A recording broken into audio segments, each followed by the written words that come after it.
पूजा एकत्र कुटुंब पद्धतीत वाढलेली मुलगी. घरात आई बाबा, आजी आजोबा आणि छोटा भाऊ आर्यन. सर्वसामान्य असं कुटुंब. घरात सत्ता फक्त आजी आजोबाचीच. घराचा मुलगा म्हणून वडिलांचा घरात रुबाब. आर्यन तो वंशाचा दिवा, घरातल्यांचा सर्वात लाडका. आता राहिल्या पूजा आणि तिची आई रमा. घराची सगळी जबाबदारी रमाच्या खांद्यावर, कारण ती गृहिणी.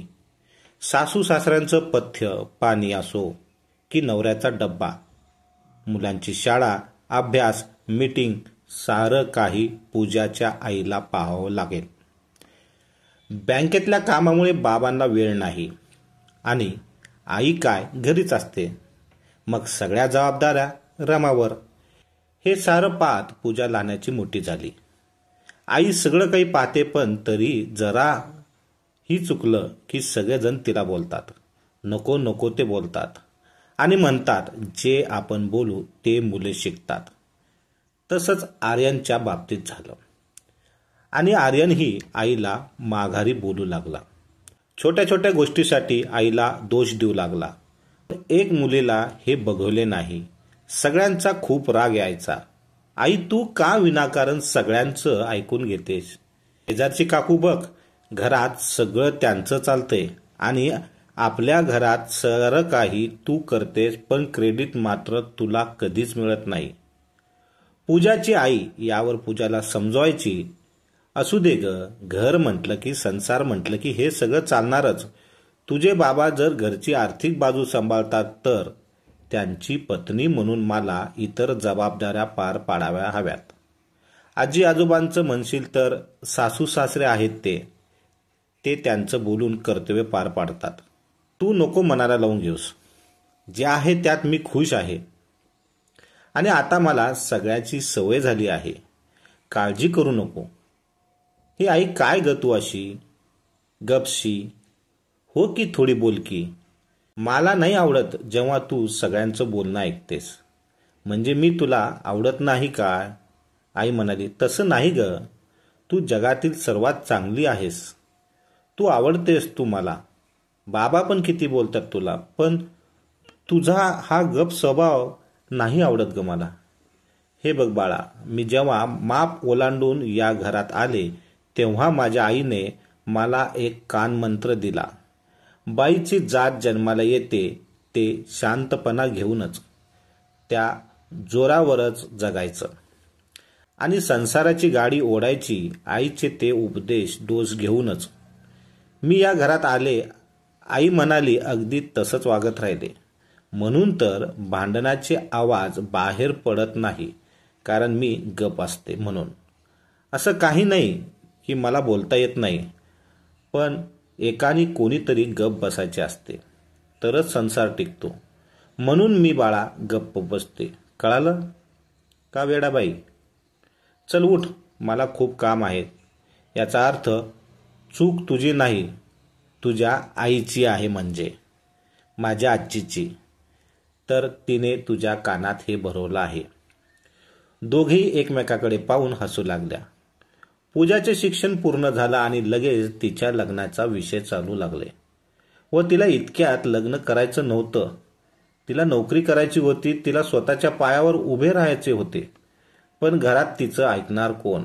तिने आईला सांगितलं, आई मला आत्ताच लग्न नाही करायचंय. पण आईचं घरात काही चालत नव्हतं.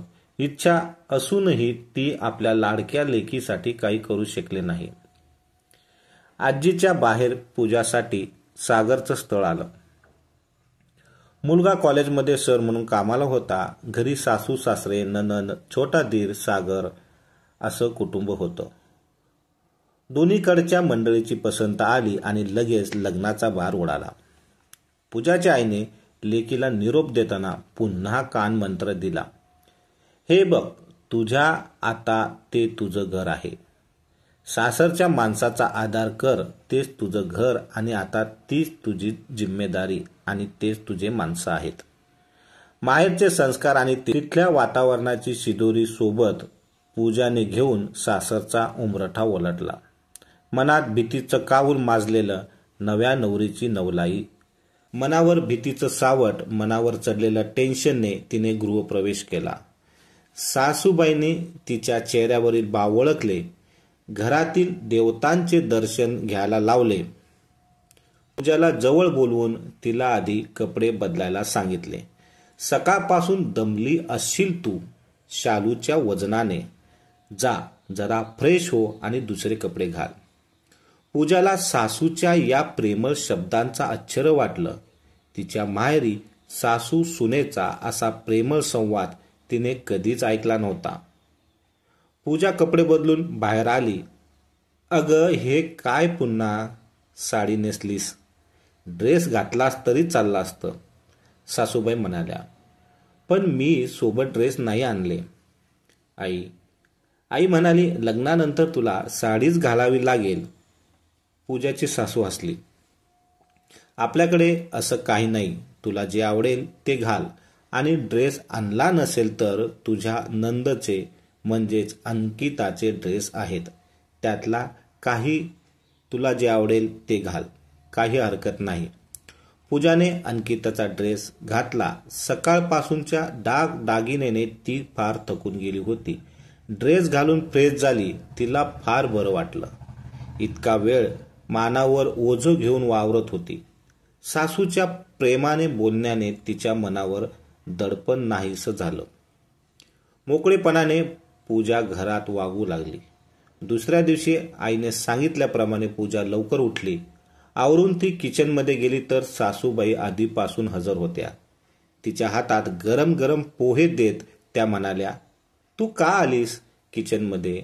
आज तू काही काम करायचं नाही. मी आहे की सगळं पाहायला. आणि यापुढे हे सगळं तुलाच सांभाळायचे आहेत. मग कामाची घाई कशाला? आज मस्त आराम कर. नवी नवरी आहेस. आनंद घे या क्षणाचा, नव्या नवरीचा. पूजा आपल्या सासूकडे पाहत राहिली. तिचे डोळे पाणावले. पण तिने स्वतःला सावरलं, कारण तिच्या आईला तिची सासू म्हणजे पूजाची आजी कधी प्रेमाने बोलत नव्हती. तिच्या सासूकडे बघून तिला तिची आई आठवली. सकाळच्या पासून ती रात्रीच्या जेवणापर्यंत सगळं कुटुंब एकत्र होतं. ना कोणी भांडणे, ना कोणाचे रुसवे फुगवे. पूजासाठी हे सारं अमृताहून गोड होतं.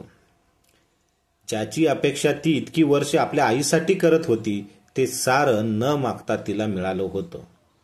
पूजा भाग्यवान सासर मिळालं होतं. इतक्या मोकळ्या वातावरणात मिसळायला पूजाला वेळ लागला नाही. 2-3 दिवसात घरातल्यांनी पूजा आणि सागरला माथेरानची हनीमूनची तिकीट देऊन, पण छान स्वभाव होता. पूजाच्या न कळत तिच्या डोळ्यातून अश्रू ओघळले. सासूबाईंनी नेमकं ते पाहिले. त्यांनी विचारले, काय झाले सुनबाई? आमचं काही चुकलंय का? सासूच्या आपुलकीच्या स्पर्शाने पूजा भरून आलं. तिने माहेरची सारी परिस्थिती सांगितली. अगं, तुझ्या आईने जे भोगले ते तुला भोगायला लागणार नाही. तुझ्या माहेरची परिस्थिती आपण नाही बदलू शकत, पण आपल्या घरात जे वातावरण कधी निर्माण होणार नाही. शेवटी नाती जपायची जबाबदारी ही प्रत्येकाचीच असते. मी तुला कधीच अंतर देणार नाही. तर मित्रांनो, तुम्हाला ही कथा कशी वाटली ही कमेंट बॉक्समध्ये जरूर सांगा. आणि चॅनलवर नवीन असाल तर सबस्क्राईब करायला विसरू नका. धन्यवाद.